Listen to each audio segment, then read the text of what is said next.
वो दिन जब मैंने पहली बार रणभूमि में उसको लड़ते देखा, उसी दिन से मेरी रातों की नींद उड़ गई। लोग मुझे महान कहते हैं।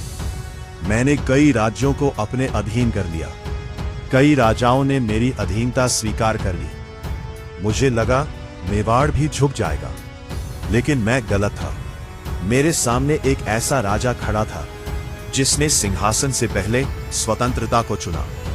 वो था महाराणा प्रताप। मैंने दूत भेजे, संधि के प्रस्ताव भेजे। मैं चाहता था कि वो मेरी सत्ता स्वीकार कर ले, लेकिन उसने साफ कह दिया, मेवाड़ बिक नहीं सकता। फिर हल्दी घाटी का युद्ध हुआ।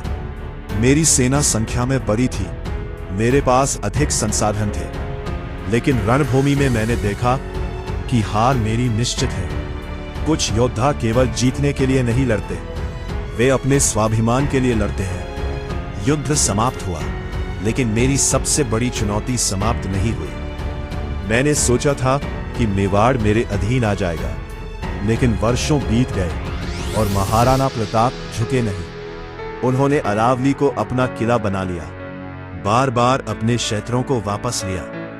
मेरे पास साम्राज्य था, लेकिन उनके पास वह था जिसे कोई साम्राज्य नहीं जीत सकता, स्वतंत्रता का संकल्प। इतिहास मुझे एक शक्तिशाली बादशाह के रूप में याद करता है, लेकिन मैंने कभी सीधा सामना महाराणा प्रताप से नहीं किया।